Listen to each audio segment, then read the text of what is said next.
Welcome everybody, I'm Jeff Barton and I'm your host for the Las Vegas Real Estate Show, and thanks for tuning in. We're on each and every week and we hope you keep tuning in. We talk about the real estate issues here in the Valley, Las Vegas specifically, but certainly the surrounding communities as well. There are a lot of opportunities in the real estate market. There are a lot of problems that are currently happening in the real estate world, i.e., there's not a lot of houses out there that are available for sale. But we do have constant updates in changing markets. Certainly the prices have gotten really fast as well. About the last 2 years, prices have really shot up about 20–25%. Now we've seen basically in the last six, 7 months a flattening of the market, meaning that yes, we have seen price increases, but we've also seen an increase in inventory. And eventually what will happen is, because the mortgage industry is gaining in both the number of loans that they are not able to do because the rates are too high, but also rates are too high. Rates are so high that the availability and the affordability of what we call the inventory out there is just not able to sustain the number of buyers that we need in order to increase the prices, which is what we've had in the last 2 years. So what that means, it means that we're going to have a flattening out of prices and a flattening out of the mortgage rates, unless, of course, we have the Fed raising rates later in the year and again in another year. In 2019, we're probably going to see 1%, a little bit over 1% higher in the rates that we have today. So if we have on a 30-year fix 5.25%, 4.75 to 5.25%, we're probably going to see 5.75 to 6.25% in a year from now. Now that is in keeping with how the economy is going. Obviously, when rates go up, it slows the economy down, and that also keeps inflation under control. As everyone knows, the Fed's main responsibility is inflation. We don't want to see some of the catastrophes we've seen around the world, especially in places like Greece or in Venezuela. If anybody is from those two countries or has been abreast of what's happening, we see hyperinflation where we've got 100 to 1,000% inflation rates rising over the last year to 18 months. So what I want to get into today, very simply, we have mortgage industry issues happening right now. And what does that mean?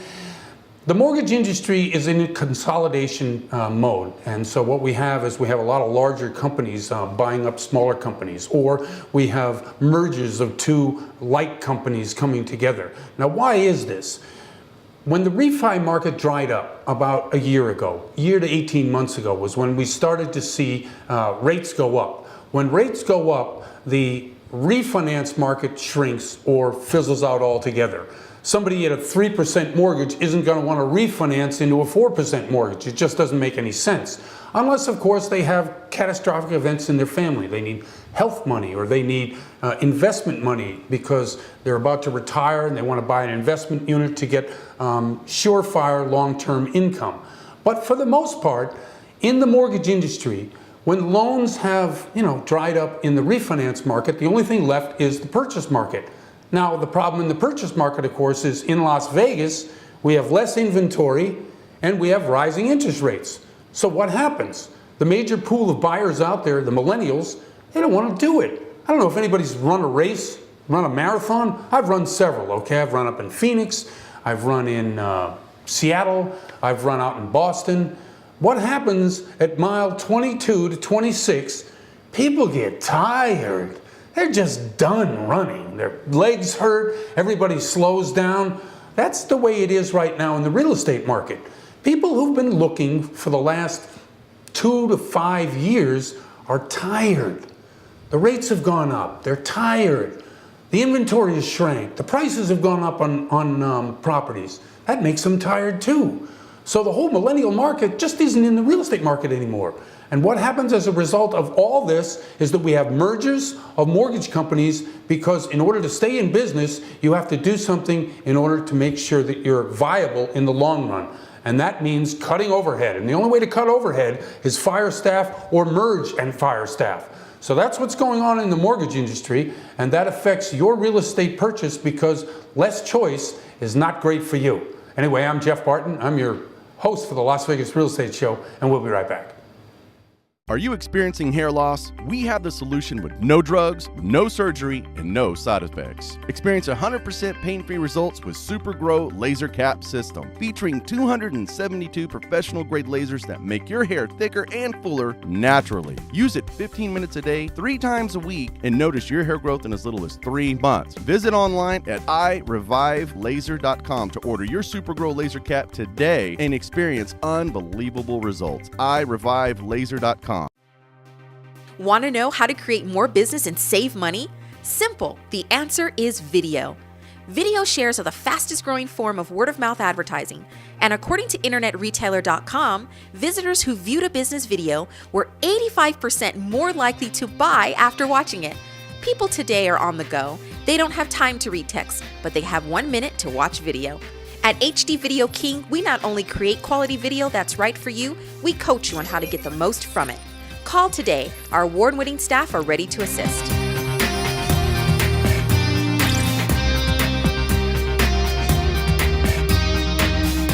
Successful Strategies International offers state-of-the-art PMP certification in an entire curriculum of project management, risk management, portfolio and program management by using unique learning techniques such as online learning, simulations, and facilitator lead programs. Our clientele consists of some of the biggest Fortune 500 companies in existence. SSI has trainers all across North America, Europe, and Asia to help meet your project management needs. Learn more at ssi-learn.com. That's ssi-learn.com. Welcome back, everybody. I'm Jeff Barton, and I'm your host for the Las Vegas Real Estate Show. Thanks for tuning in. We're on each and every week, and we try to bring to you some information that you don't have.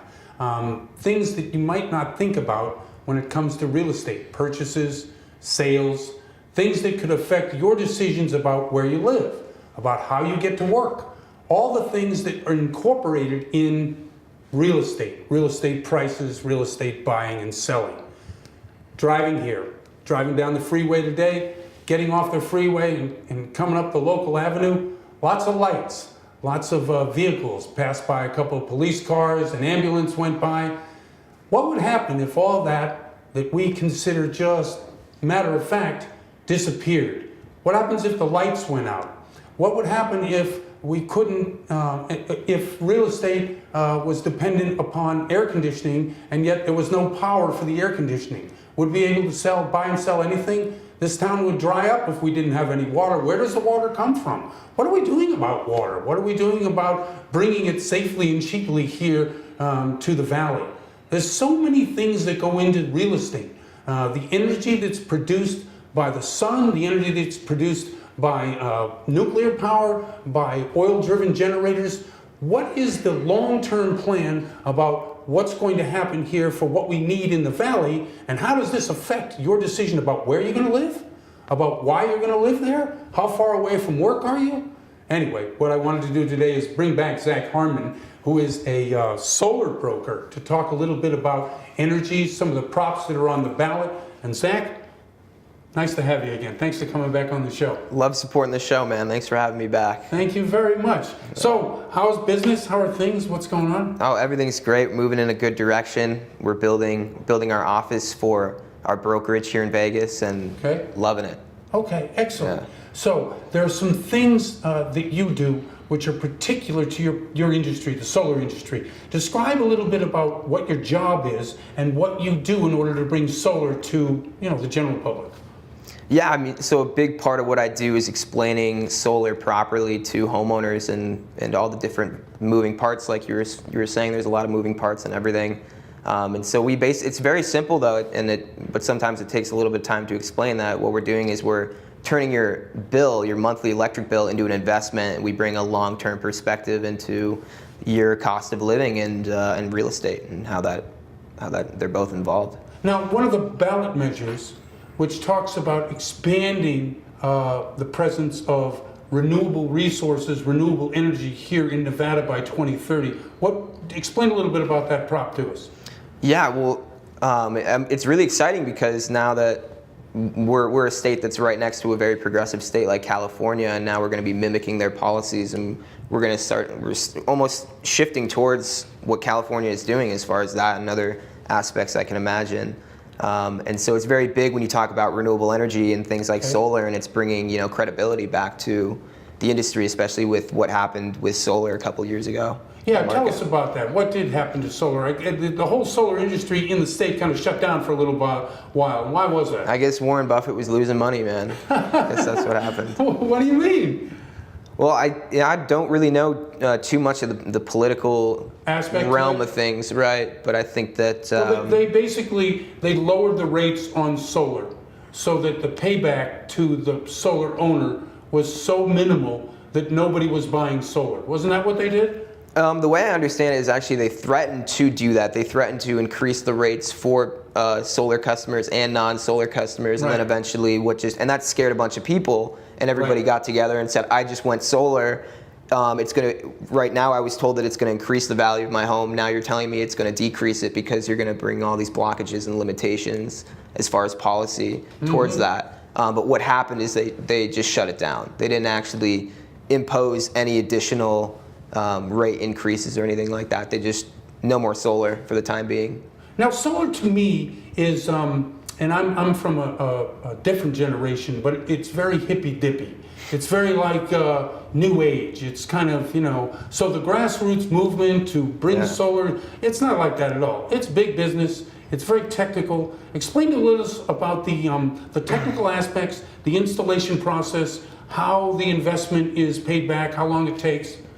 Yeah, I mean, either way you do it, whether you lease it, you finance it, or you buy it outright with a cash check, it's incredibly beneficial. I always recommend people paying cash for it because, bringing that long-term outlook into things in your home, the average person spends $40,000 in electricity over a period of 20 years. And so when you look at an investment of $20,000 for the solar, which is the average cost, you're basically putting in $20,000 to save $40,000 over that course of time, and then put the $20,000, the initial investment, back in your pocket when you resell the house. So that's a great way to do it, and then you save interest by doing that as opposed to financing it. But when you finance it, that's really turning that monthly bill into an investment. So when you're sitting down with a homeowner and you talk to them about the benefits of owning versus renting, right? You ask them, a big question is, okay, so you own your house, you decided to own your house for reasons like I'm renting an apartment right now. I don't want to keep renting an apartment because I don't like the idea that I'm never going to see any of that money again. Right, that's right. Right. So you sit down with a homeowner and you ask him, so is your monthly payment on your house right now a bill or an investment? It's an investment if you own the house, right? You're going to see at least some of it back, most of it, except the interest. Right. And so now is your electric bill is it a bill or an investment? It's a bill. So let's turn that into an investment, because if you don't, it's going to be a bill. And so you can just put that towards the payments of your house. So all the money that you spend on electricity from the day you get that solar on your house, if you're financing it, or leasing it even, then you're going to get all that back when the system is paid off, it's owned, and you sell the house. When you go in and explain this to people, is there resistance still to this because of the cost? And do you know of any political solution, i.e. replacing it with a tax credit in order to have people help pay for it with money they would spend on taxes? What's happening with both that element, and maybe how do you explain it to the customer beyond what you just did? Well, there is a lot of incentive right now for it with the rebates. So right now it's about cashing in on that rebate and then the long-term value. And then once the price of energy goes up with Proposition 3, as historically it's done in every state that has done that. Tell us about Prop 3. What's going on with that? So they're gonna decentralize and break up the monopoly of NV Energy, and they're gonna bring in competition, other utility companies to offer different products as far as energy. In the marketplace, we've heard all kinds of commercials against what you're just saying that in other states where they've deregulated, the costs have actually gone up. Yeah. And you're saying the opposite, which I believe too. I believe competition is the best way to go in any market, because when you have a closed market, what happens is you get fees and controls that don't really apply to each and every customer. Do you see this passing? What's your feel on it? I definitely see it passing, and I think that there's a lot of lobbying on behalf of the casinos and people who are in big business and trying to go solar. They're a big chunk of NV Energy's customer base, and if they if they're not buying energy from them, then that means that there's a lot of that they need to recover. And where are you going to see that? In your bill as a homeowner here. Right. So I think that lobbying it, the casinos, as they're lobbying it, they're really swaying the opinion. And so there's two large sides. You Yes, have there are. the establishment trying to keep it the way it is, and then the people trying to change it. Right. Now, this election, obviously in the fall, very important. There's a lot of things happening on the ballot. One of the things that they don't talk about is if you were to go solar and you wanted a standalone system rather than feedback into the system, do you do that kind of work Off-grid. as well? Yeah, off-grid, exactly. Yeah, we can definitely do that.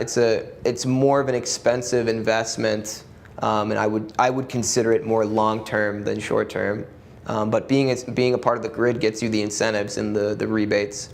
So that the state-sponsored rebate program, the federal rebate program, is all incumbent upon you feeding electricity into the grid.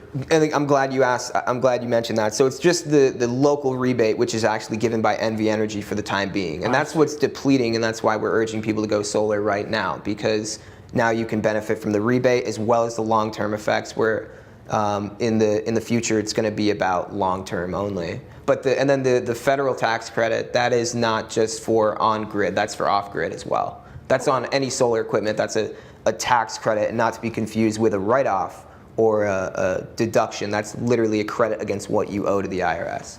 Great, Zach. Thanks very much. That's really well explained. I'd like to have you back, especially after the election when we see and sift through what happened. See what Thanks happens. very much. Yeah. Exactly right. I'm Jeff Barton. I'm your host for the Las Vegas Real Estate Show, and we'll be right back. Successful Strategies International offers state-of-the-art PMP certification and an entire curriculum of project management, risk management, portfolio and program management by using unique learning techniques such as online learning, simulations, and facilitator lead programs. Our clientele consists of some of the biggest Fortune 500 companies in existence. SSI has trainers all across North America, Europe, and Asia to help meet your project management needs. Learn more at ssi-learn.com. That's ssi-learn.com. Ruthless Cowboys, keeping the American dream alive and creating jobs one t-shirt at a time. From fabric to design, Ruthless Cowboys makes 100% American-made apparel that hardworking Americans are proud to wear. At RuthlessCowboys.com, you can shop for shirts and accessories for the cowboy or cowgirl in your life. Head to RuthlessCowboys.com, check us out on Facebook and Instagram by searching Ruthless Cowboys. Ruthless Cowboys, we're all about family, country, and keeping it all American. RuthlessCowboys.com. Want to know how to create more business and save money? Simple. The answer is video. Video shares are the fastest growing form of word-of-mouth advertising, and according to InternetRetailer.com, visitors who viewed a business video were 85% more likely to buy after watching it. People today are on the go. They don't have time to read text, but they have 1 minute to watch video. At HD Video King, we not only create quality video that's right for you, we coach you on how to get the most from it. Call today. Our award-winning staff are ready to assist.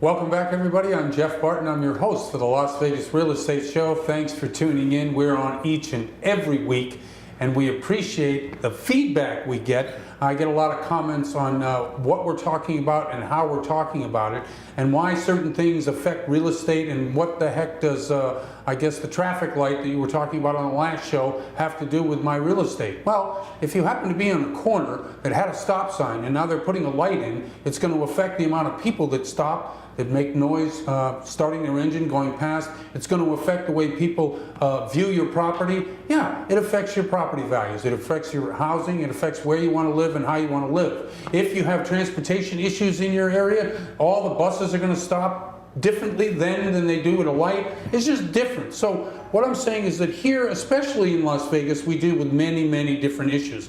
One of the issues off air that we were just talking about was sports gambling, and why it should be legal in certain areas and why it shouldn't be legal in certain areas, and what it might do to both real estate issues and real estate prices. So in talking about sports gambling, we're talking about how gambling in other parts of the country are going to affect the people that come to Las Vegas to live here. And you brought up the question of, well, are people coming here to live, or are they just coming to pass through? So Transit's correct. I mean, or short-term employment. Construction was usually the big driven factor, and when construction stopped, people moved. You don't find people here, and this may go to real estate, buying homes. In the traditional larger cities, when you buy a home, it's for a lifetime, 20 years, 30 years. Do people here buy a home for 20 years, or do they think about investment to sell it 5 years down the road? well, I don't know. I mean, to me, Vegas has changed. It's different than what it was. You say you've been here 5, 6 years. You've been here 5 years. 5 years. Okay. So in that amount of time, what is your personal experience? I mean, do People you come see here people for the come and go? jobs, and then they move. They don't have roots here. Well, on the show, many times we have people, guests have been on the show that have been here their whole life. They so have. I think but they're only if you- 25% of the population fits that category. Did you go 75% and no. see the hockey team last year? Did you get to see a game? Yes. Did you go to a game? No, I didn't go. Okay. Stop. I- Wait. Okay. So, what did you think of the experience? You know what? I've never been into hockey before, and it was great. Everybody came together as a community, and I think I hate referring back to the October 1st accident, but with the hockey team and that happening, I think it really I mean, the pulled. shootings. Yeah. Yeah. Right. I didn't really want to say that, but No, it's a okay. touchy I mean, subject. it's something we all live with, and I think a lot of large cities have to deal with it all the time. Right. Las Vegas is just added to the list. And for me personally, I think that I saw the community coming together and really helping each other out. And I do understand what you're saying. I do see the transient side of things, because there are a lot of people that come out here for the pool season. They get a cool industry job at a club, Right. and then at the end of the summer they leave. But we are seeing a lot of people coming in and starting families, and a lot of people I feel like are staying because it is so cheap to live here in terms of what you get and versus other cities.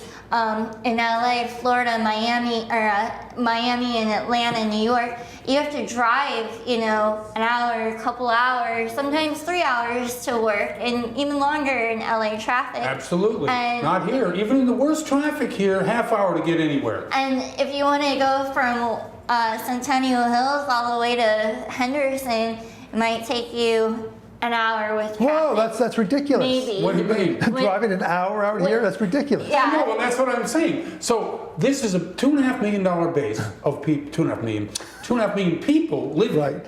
You can still get around this town. But you make a point, which and during the political time this came up. You say it's cheap to live here. That means salaries are low. It means things are cheaper. It means you don't have an income. So how can you afford expensive housing here if everything is cheap, including salaries? What is it? Is it expensive? Well, you just said this is a cheap place to live. No, right. But I mean, go on. I'm sorry. You're right. In terms, there are lower salaries. A lot of people are working off of tips here, but a lot of people here are making good income, and a lot of people are bringing their businesses over here from California because we don't have a corporate tax, and so Amazon has moved over here, Right. and they're Sure. bringing so many jobs. That's right. And I know it's not $200,000 salaries, but it's someone that didn't have a future and now they have a job with benefits, and it's something for them to grow into and start a family. I have so many clients that are from all kinds of walks of life, from service industry, hardworking families, investors, people that are startup companies, and they're all over the place, and everybody has one common goal. They want to have a successful future, and whatever their journey is, it's all about the same, but it's a little different. Let's talk about the tax base, okay? So, if we've got a group of people who live in Vegas, who are paying for everything, and the tourists coming in are basically taxed to death when they get here. They're being ripped off. Whether it's the rent-a-car, the hotel, the restaurants, the state, the city, the county, all have their fingers in everybody's pocket. What happens when that particular group of people stops coming? As with the advent of sportsbook and sports gambling being allowed in other states, California, as soon as California passes legalized sports gambling, what's going to happen to Californians coming to Vegas for the weekend to gamble? You know what's going to happen? People here will have to learn to pay for services themselves and not rely on the tourists to pay for it. Everything here is subsidized. That's how they get away with no sales tax, or rather income tax here. You can say property tax is relatively low here because they push the pricing, the cost on the tourist, the developer. Do you know why we had flooding here? Why? Because the municipalities, the counties weren't building the infrastructure. They said, you want to come here? Let the developers do it. They wanted a free ride here. And according to your question, they'll be tired of the free ride and say, you know what? Pay for your own rights. So pay for the way of living. What's going to, my point only being is that, and I agree with that, but what is going to happen when the city, the county, the state has to start paying for the things that people visiting here used to pay for? What's going to happen? They should diversify and not rely on casino and gambling and gaming. Well, isn't that the whole purpose, to families living here and non-transient, and maybe the hockey team showing some civic pride? I think they are trying to be more diversified, as you say. They are relying more on convention attendees. With the new development that's planned, they plan to have 2 million people coming for convention purposes. So obviously, with the drop in the market before, they realized, oh, gambling is not the #1 priority, because obviously everything was a ghost town, right? I wasn't here for that, but that's what I heard from everyone. Nobody was here, right? So that's why they're implementing the sports. That's why they're implementing the convention attendance and renovating. And I think they're trying to safeguard from another fallout, or maybe not have it affect everyone as much. It will affect, but I don't think it will be as severe as it was before. Well, this is what we were talking about, Steve. Yeah, but you mentioned public funding stadiums versus trying to build an infrastructure of a community where people live, which is what sports teams usually let are. Let private money develop the stadiums. Nobody's against that. They want to put their money in. But let me ask you this. California is known, especially in professional sports, to move around from city to city, this city, that city. If everything was great in California, why did they move out here to Las Vegas? What was lacking in California? From the 25 members of the sport team, what is so great about here? Why did they move here, as opposed to staying in California, which is a larger population? I don't have the answer. I don't know either. I think the reason that they moved here was because they got a better deal than they had in their home city. And so that means loyalty to the viewers, the people who watch the games, means nothing. Well, I think twofold answer to that. One is, you're right in a sense that in San Diego, they didn't really care about the San Diego fans. They were interested in the dollar. But moving to Vegas doesn't mean that it doesn't become Vegas's team overnight. Meaning that just like the hockey team, the city instantly gets a feeling that, hey, this is our team, this is our city, we have civic pride. I don't know if you saw the parade when they came back from losing the Stanley Cup final, but it was awesome. Yeah. But I remember the same attitude with the Baltimore Colts. They moved. But that's Baltimore. This is Las Vegas, Nevada. This is quite a bit different. Remember Los Angeles, how many teams they had? They moved. And now they're back. And now they're back. Right, which means that sustainability. Now, sure, there may be a great hockey enthusiasm right now. Can it be sustained over the years? No, I don't associate hockey in the desert. I'm sorry to say. Listen, we are out of time. This has been a terrific discussion. Thank you both for coming on the show, and I really appreciate it. I'm Jeff Barton. I'm your host for the Las Vegas Real Estate Show, and we'll see you next time.